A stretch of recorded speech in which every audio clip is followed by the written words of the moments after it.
कैसे हो दोस्तों। तो आज की वीडियो में हम लोग बात करेंगे डेजी यूआई के बारे में।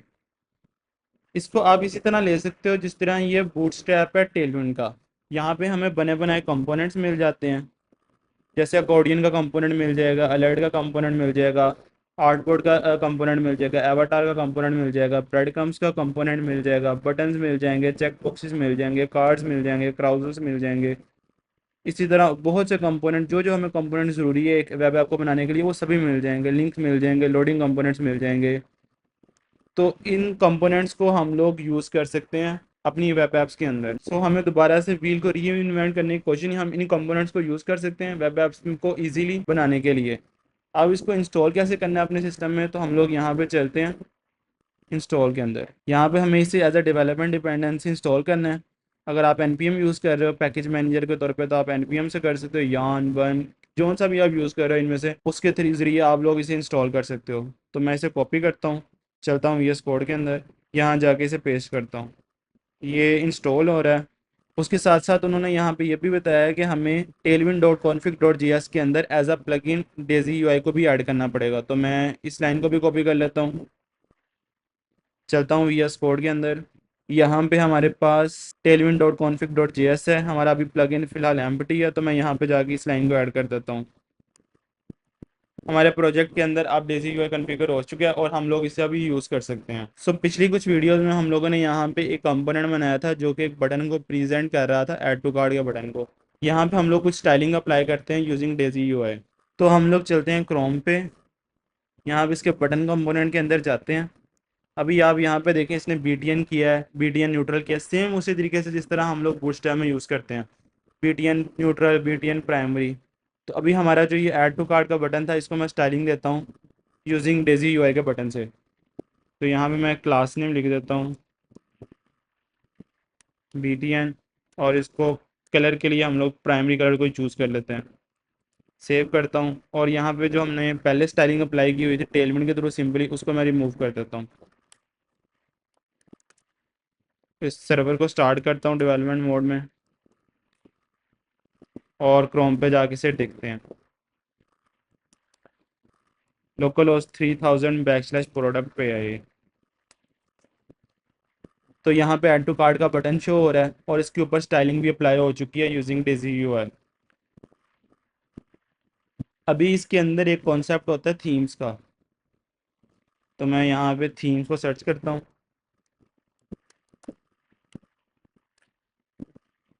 इन थीम्स को आप यहाँ पे जाके देख सकते हो। बेसिकली अगर हमें लाइट मोड, डार्क मोड और किसी भी इसके थीम को यूज़ करना है तो हम लोग उसको इजीली यूज़ कर सकते हैं with the help of Daisy UI. और ये कैसा दिखता है इसको देखने के लिए आप जिस तरह विंटर पे क्लिक कर दो तो इसका बैकग्राउंड इस तरह का दिख रहा है, कॉफ़ी पे क्लिक कर दो तो ये ऐसा दिखेगा बैकग्राउंड उसका। तो आपको डार्क मोड, नाइट मोड और इस तरह की फंक्शनैलिटीज़ प्रोवाइड करनी है अपनी ऐप के अंदर, तो ये इसको बहुत इजीली कर देता है। तो अब हम लोग देखते हैं कि कैसे हम लोग थीम्स को यूज़ कर सकते हैं अपनी नेक्स्ट जेएस की ऐप्स के अंदर। तो उसके लिए भी दो स्टेप्स हैं। हमने हमने Tailwind dot config dot J S के अंदर यहाँ पे डेजी यूआई का एक ऑब्जेक्ट बनाना है और उसके अंदर थीम्स की एरे हम पास कर सकते हैं। और हमारा जो रूट एचटीएमएल का टैग होगा उसके अंदर एक डाटा थीम करके एट्रीब्यूट बनाना है और उसके अंदर अपने थीम का नेम प्रोवाइड कर देना है। यहाँ पे डिफरेंट थीम्स हैं, आप इनको देख सकते हो और इनको यहाँ से भी टेस्ट कर सकते हो। अभी फ़िलहाल यहाँ पे बहुत से थीम है, आप इनको देख सकते हो और यहाँ पे जाके भी टेस्ट कर सकते हो कि कौन सा थीम कैसा दिखता है। तो अभी फ़िलहाल मैं विंटर थीम को अप्लाई करता हूँ अपनी नेक्स्ट जेएस की ऐप के अंदर और देखते हैं ये कैसा दिखता है। तो हमने यहाँ पे डेजी यूआई के ऑब्जेक्ट को कॉपी करना है और चलते हैं Tailwind dot config dot J S के अंदर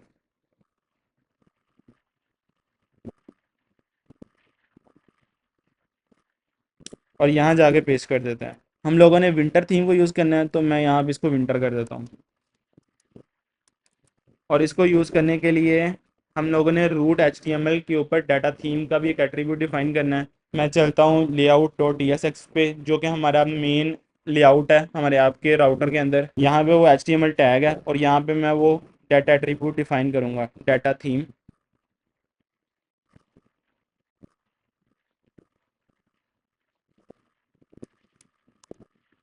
और यहाँ हम लोग विंटर यूज़ कर रहे हैं तो मैं इसे भी विंटर कर देता हूँ।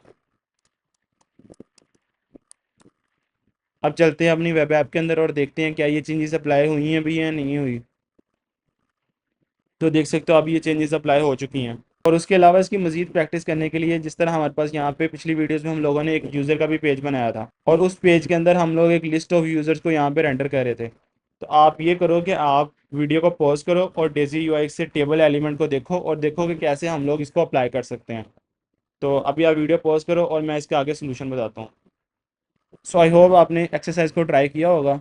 तो मैं चलता हूँ और इसका अभी आपको सोल्यूशन देता हूँ। यहाँ पे यूएल टैग की बजाय हम लोग टेबल के टैग को यूज़ करेंगे फ्रॉम डेजी यूआई। उसके अंदर हम लोग एक टेबल हेड डिफाइन कर देते हैं, उसके अंदर एक टेबल रो होगी और उसके अंदर हमारे पास दो टेबल हेडिंग्स होंगी।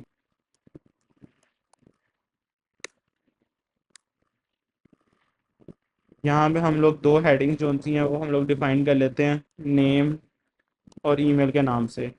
अभी अगर आप पिछली वीडियो को फॉलो करते आ रहे हो तो आपको इस कंपोनेंट की फंक्शनैलिटी का पता होगा, लेकिन फिलहाल मैं इसको एक लाइन में बता देता हूँ कि यहाँ पे हम लोगों ने एक जेसन प्लेस होल्डर की फेक एपीआई को यूज़ किया है। वहाँ पे एक यूज़र का एंड पॉइंट था, उसे यूज़ किया है और उसकी मदद से हम लोगों ने यहाँ पे यूज़र की लिस्ट को रेंडर कर दिया है। यहाँ पे आईडी और नेम तो हम लोगों ने डिफ़ाइन कर दिए थे। तो मैं यहाँ पे इसकी ईमेल के लिए भी मैं डिफ़ाइन कर देता हूँ टाइप स्क्रिप्ट के थ्रू। उसकी टाइप ईमेल भी स्ट्रिंग टाइप की हो गई।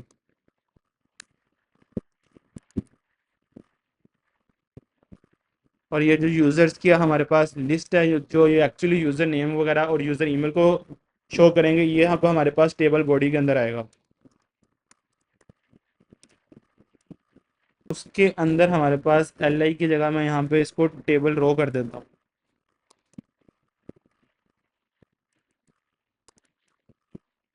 और ये हमारे पास एक टेबल डाटा को रिप्रेजेंट कर रहे होंगे, यूज़र नेम और यूज़र का ईमेल।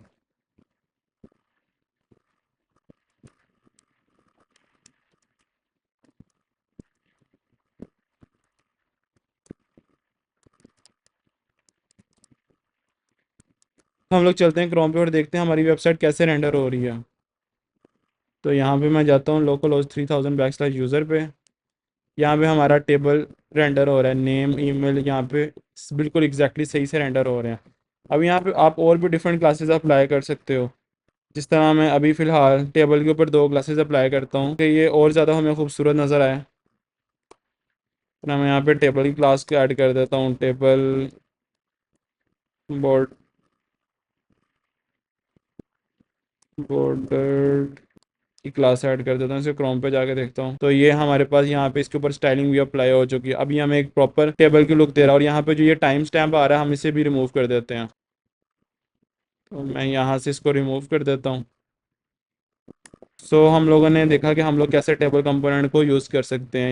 यहाँ पे एक और बेस्ट प्रैक्टिस ये हो सकती है कि जिस तरह हम लोग यहाँ पे यूज़र के पेज के अंदर एक टेबल को हम लोग रेंडर कर रहे हैं, हमें कल को ये भी ज़रूरत पेश आ सकती है हम इसके अंदर कुछ और डाटा भी रेंडर करें। अभी फ़िलहाल हम कोड को क्लीन रखने के लिए और यहाँ पे कि ताकि हमारी एप्स कंपोनेंट में डिवाइडेड रहे, तो मैं ऐसा करूँगा ये जो टेबल का कंपोनेंट है इसे एक सेपरेट फाइल में शिफ्ट कर दूंगा और इसको यहाँ पे इंपोर्ट कर लूँगा, क्योंकि इन फ्यूचर हो सकता है यहाँ पे यूज़र पेज में हमारे पास डिफरेंट कंपोनेंट्स आ रहे हों।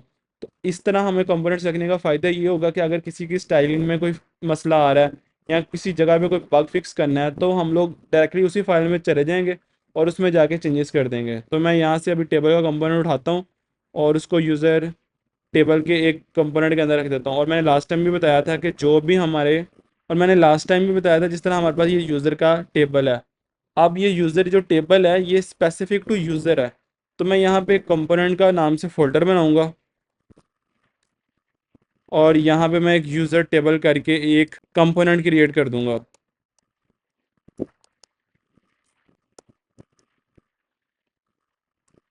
ठीक है, यहाँ से मैं अब JSX को कॉपी करूँगा और उधर पेस्ट कर दूंगा। तो यहाँ पे मैं यूज़र का इंटरफेस जौन सा है, बेसिकली हमें टाइप्स भी एक अलग पेज में डिफाइन करने चाहिए, but to make this video a little simple तो मैं यहाँ पे अभी इंटरफेस ऑफ यूज़र को भी ना कॉपी कर लेता हूँ उधर ही। ये सारा कंपोनेंट कॉपी करता हूँ और उसको चेंज कर लूँगा उसके अकॉर्डिंग।